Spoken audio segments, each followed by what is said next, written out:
The shuttle doors hissed open with a sterile sigh, releasing Commander Isla Rain into the swirling bustle of Triaxis Prime, a city-sized station suspended between 3 stars and 1,000 diplomatic headaches. She stepped onto the arrival platform, boots clicking against alloy plating, the faint glow of her standard-issue Class V hazard tag pulsing red on her jacket's right arm. It blinked in time with her heartbeat, labeled in 4 languages. Caution, human. Approach with cultural context. A small alien child shrieked at the sight of it and dove behind its handler. Isla didn't break stride. At least they didn't scream boomstick, this time. Her earpiece buzzed.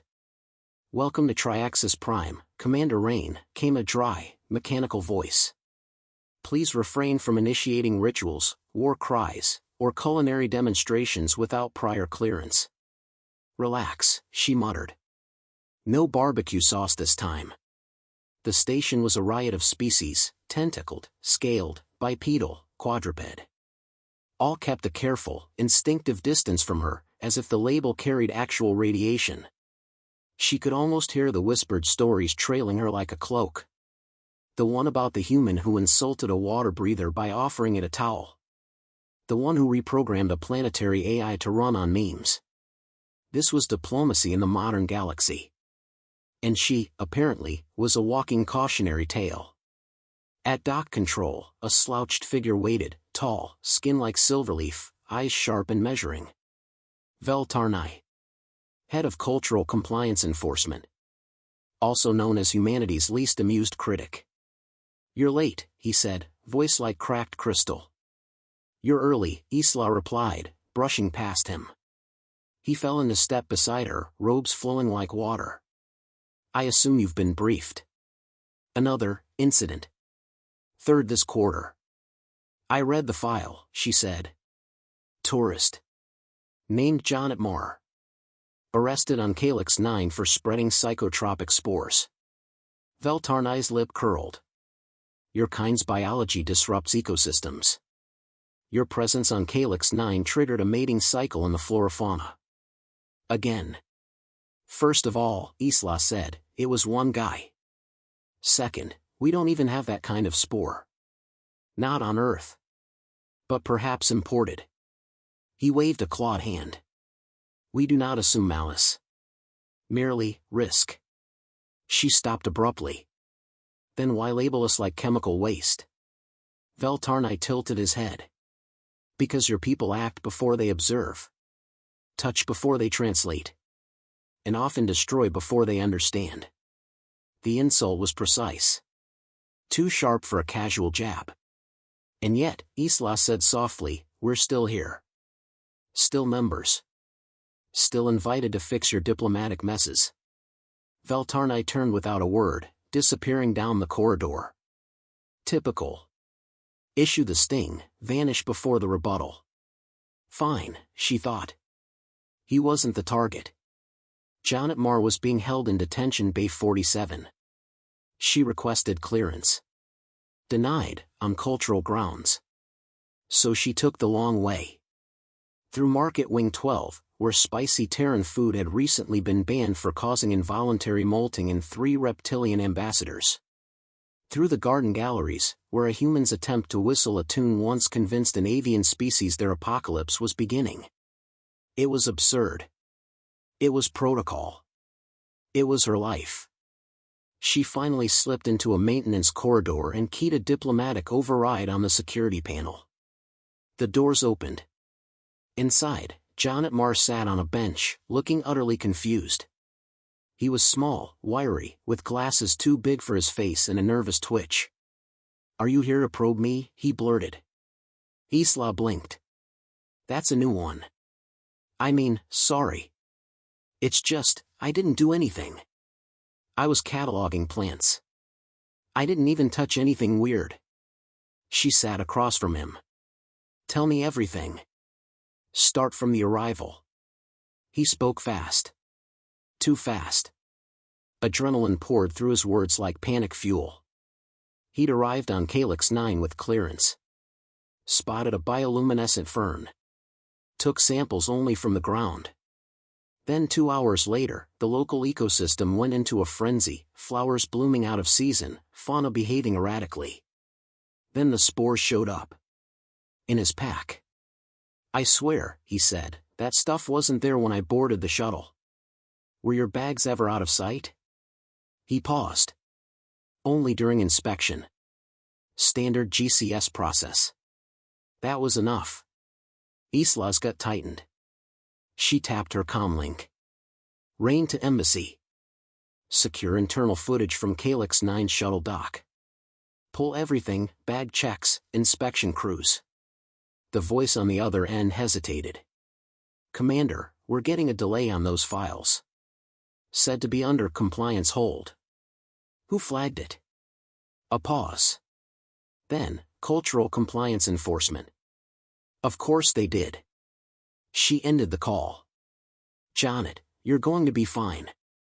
But I need you to sit tight. Don't eat anything. Don't accept gifts. Don't look interesting." He blinked. "What does look interesting mean?" "Exactly," she said, and left. Back in the corridor, Isla moved quickly, thoughts churning. This wasn't just xenophobic paranoia. Someone planted evidence. Buried footage. Staged the event. Someone who wanted humans to look dangerous, not just unpredictable, but biologically volatile. As she passed a window overlooking the docking bays, she caught her reflection. The label on her arm glowed faintly, casting a red tint on her sleeve. "Caution, human." Yeah, she thought. You might want to.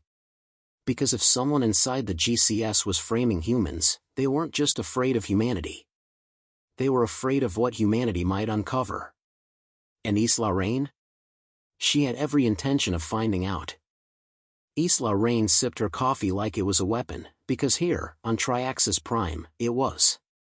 The station's interspecies cafe carried a warning sign just for her table. Warning: human caffeine use may trigger fight or mate responses. Maintain minimum distance. She didn't care.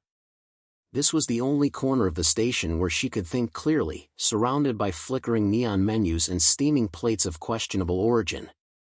Across from her sat her contact, Tick, a Shadari hacker with 4 eyes, an obsession with Terran pop culture, and an attention span stitched together with sugar. "You brought the footage?" she asked. Tick slid a projection crystal across the table with a dramatic flourish. "Do I ever disappoint?" "Constantly." He smirked. "This time, I disappoint on purpose. Your footage didn't just get flagged. It got quarantined. Scrubbed like a virus." "By who?" "Compliance Office. Deep layer. Accessed by someone with magisterial override." "That's Veltarnai." Tick nodded. "He wanted it buried bad." "Means it's good." Isla slotted the crystal into her wrist pad. The projection lit up, revealing surveillance of the Calyx 9 shuttle terminal. She fast-forwarded past the mundane until... "There," she said. A cloaked figure. Not human. Approached Janet's bags during a security pause. Something passed quickly from hand to pouch, barely visible. "Freeze it." Tick did.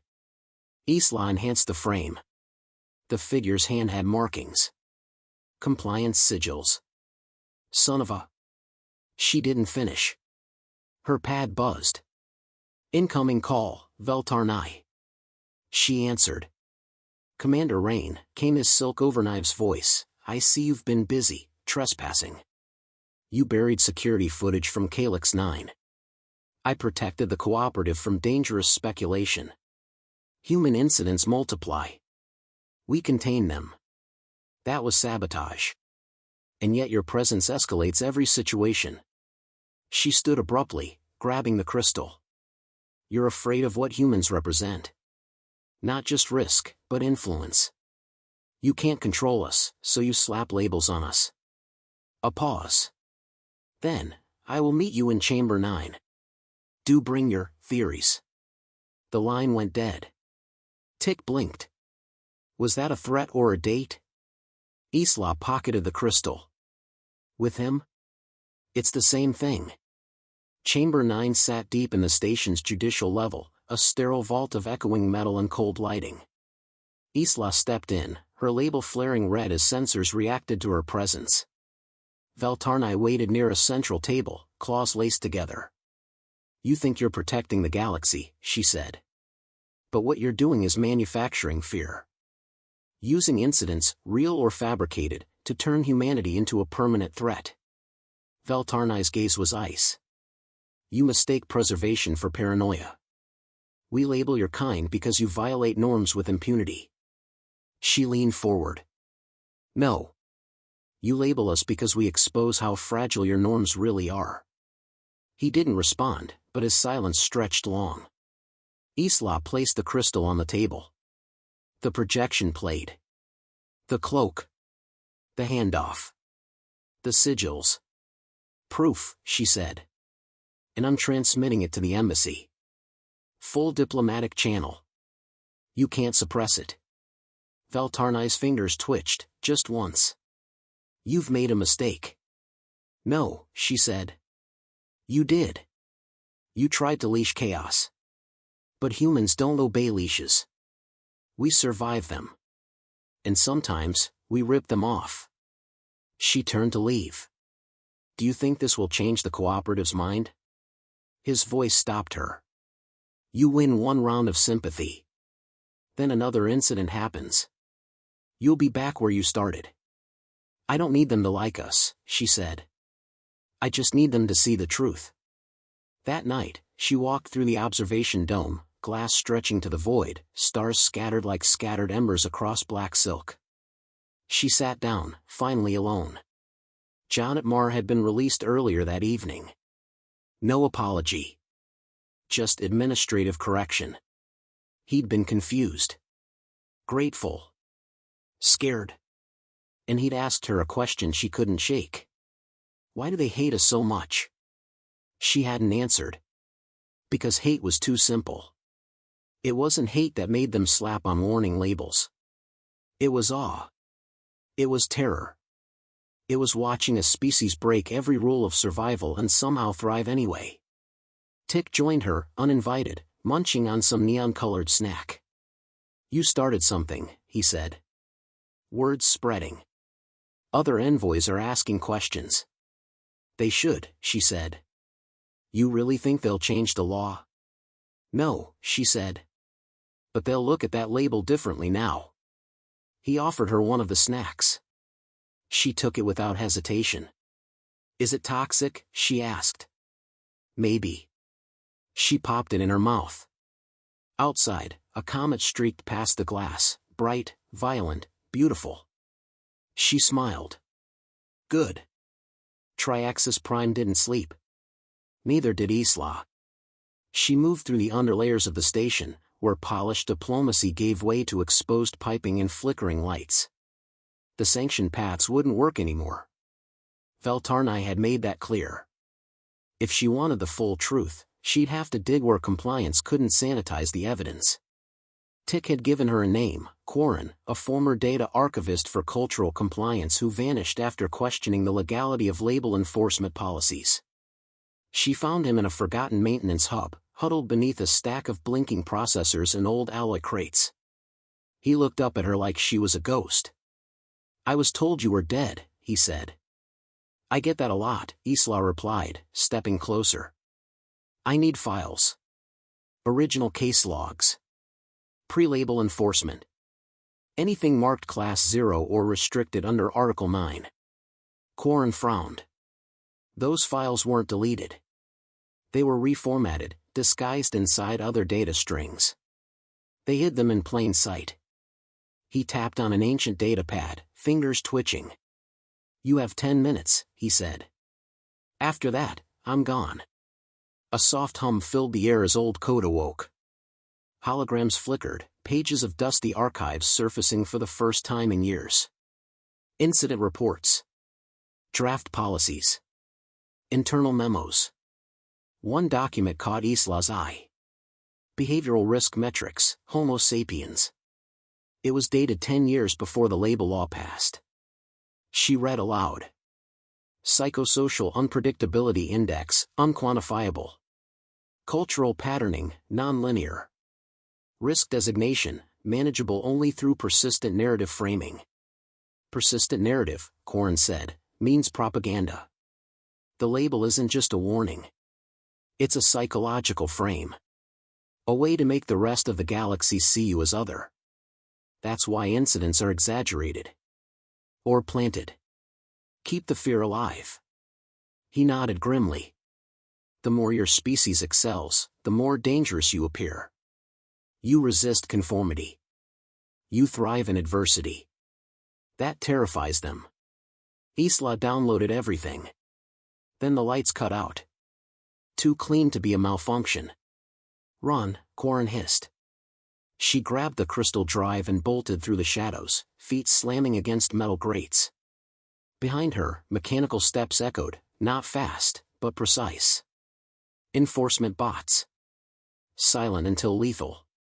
She ducked into a side shaft, crawling through conduits, one hand gripping the drive, the other keeping balance. A thin red laser cut through the dark, nearly grazing her shoulder. She dropped, rolled, and yanked open a lower hatch. Free fall. 15 feet down. She landed hard, pain blooming in her knees. She scrambled upright. Footsteps above. Too many. No way back. She tapped her comlink. Tick. Emergency exfil. Location ping active. Gotcha. Hold tight, redirecting a janitorial transport. You're about to be trash. Appropriate. A panel hissed open beside her. A garbage chute. She didn't hesitate. Isla emerged in a reeking disposal bay, bruised, coughing, and covered in synthetic sludge. Tick was waiting in a stolen janitor's rig, wearing a smug grin and a gas mask. Fashionable, he said. Very apocalyptic chic. She threw the crystal at him. Decrypt. Broadcast. Now. 30 minutes later, the station pulsed with silent fury. The files were live. Not leaked. Released. Through diplomatic nodes, alliance media, private subnets, every species in the GCS was seeing the same thing: fabricated incidents, targeted fear strategies, and the deliberate cultural isolation of humanity. Tick stared at the live feed. They're not going to like this. Good, Isla said. Then the door exploded. She barely shielded her eyes before metal shrapnel screamed past. Enforcement officers in plated armor stormed the room. Commander Isla Rain, one barked, "You are under arrest for data theft, unauthorized dissemination of restricted content, and conspiracy to undermine galactic stability." She raised her hands. "You forgot coffee crimes." They cuffed her with inhibitor bands. Cold. Tight. Effective. As they dragged her through the corridors, she caught glimpses of screens showing the broadcast still looping. Alien faces frozen in shock. Confusion. Recognition. In the observation deck, Veltarni waited. He was calm. As always. But there was tension now in the way his fingers flexed. As if control had finally slipped an inch from his grasp. "You overreached," he said. "No," Isla said. "You did. You framed a human. Buried truth. Weaponized fear. And you lost." He gestured to the guards. "Take her to isolation." But before they could move, a voice cut through the chamber. "Hold." A delegation had arrived, species from across the council, draped in the colors of unity. The lead figure, an avian with feathers the color of embers, stepped forward. "We demand tribunal review," she said. "The data released is credible. If proven true, it warrants structural reform, not silence." Veltarni stiffened. "This is a breach of order."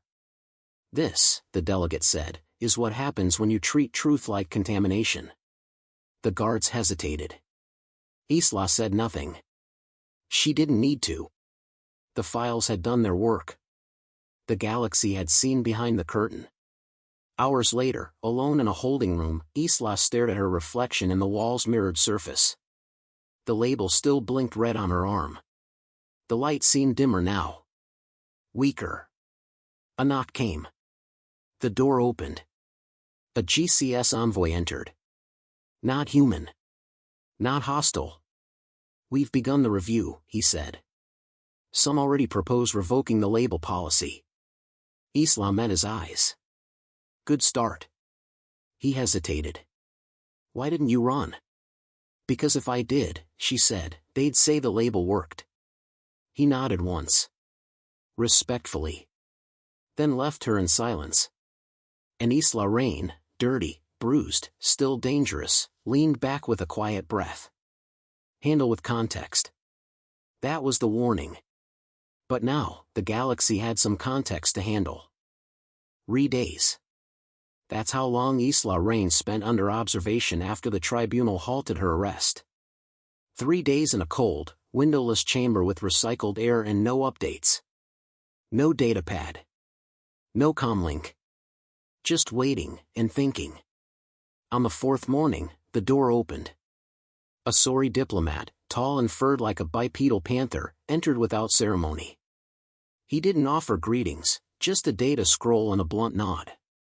The council reached a decision. Isla stood. Her joints ached from stillness, but her voice stayed level. "What decision?" "The human label mandate is to be revoked." He handed over the scroll. The words pulsed in clear, bold script, signed by 2/3 of the Galactic Council.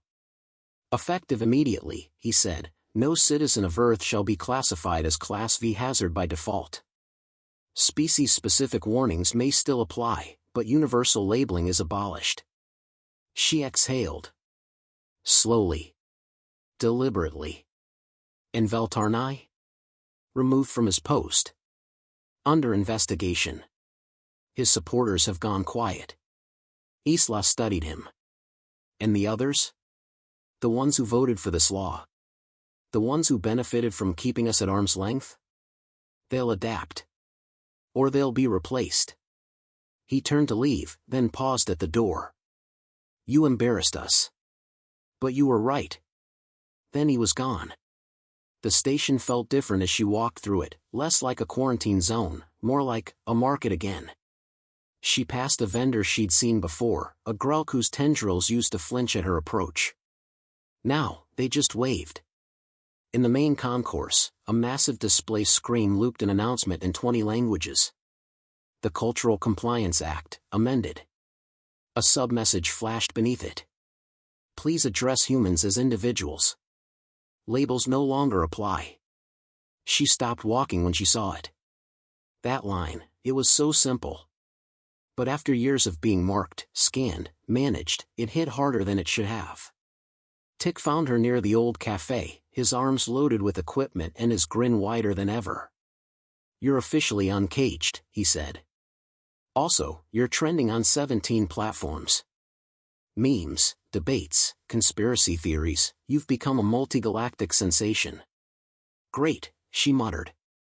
"That's exactly how every diplomat wants to be remembered." Tick held up a tablet. "There's even fan art. Someone drew you riding a flaming Terran wolf while screaming about truth." Isla blinked. "We don't even have flaming wolves." "We do now." She shook her head, almost smiling. Then her gaze settled on the faded warning sign above the cafe door. "Warning, human presence. Handle with context." Someone had added a line underneath in marker. "Or better yet, have a conversation." She touched the sleeve of her jacket where the red label used to glow. It was gone now. No blinking alert. No radioactive signal. Just fabric. Just her. Later that evening, a gathering was held in the Unity Chamber, a symbolic meeting place once reserved for founding species. This time, it was different. Isla stood at the podium, not in cuffs, not under suspicion, but invited. Delegates watched her. Curious. Uneasy. Open. "Fear is easy," she said into the hush. "It gives us an excuse to push people away. But context? That's harder. That means learning. Asking questions. Owning your ignorance. She looked up at the towering ceiling, where the flags of every member species fluttered in atmospheric currents. For years, humans were labeled not because we were dangerous, but because we reminded you that control is temporary. That comfort is fragile. That chaos isn't always destruction, it can be change. Murmurs swept the chamber. Isla didn't flinch. I'm not here to ask for sympathy. We're not victims. We're survivors. And what we want is what every species wants, to be seen clearly. Not feared, not handled, just understood. She stepped back. No applause. Just silence. But it wasn't the tense kind. It was weighty. Processing. Thinking. And that was enough. She left the chamber and walked alone down a quiet causeway that overlooked the outer hull of the station. The stars were out again, millions of them, glittering cold and far, but always watching. A group of schoolchildren passed her, species mixed, curious and talkative. One stopped. A small, insectoid creature with wide yellow eyes. "You're human?" it asked. "I am." The child looked her over. "Do you really eat fire?" She laughed. "No. But we do like things spicy." The child grinned, mandibles clicking. "Cool." And just like that, the moment moved on. No fear. No label. Just a question. Just context. Back on her shuttle, Isla sat by the viewport, watching Triaxis Prime shrink into a pinprick of light. She breathed in the silence, let her shoulders relax. Her comlink buzzed, an incoming message from Earth Command. Subject: New assignment proposal. She didn't open it yet. For once, she let the quiet be enough. In her lap, she held the old label, removed from her uniform, its power gone. She flipped it over. On the back, she scribbled 2 words with a stylus. Ask first. Then she slipped it into her pocket. The galaxy would always be dangerous. But now, maybe, it would be a little more honest too.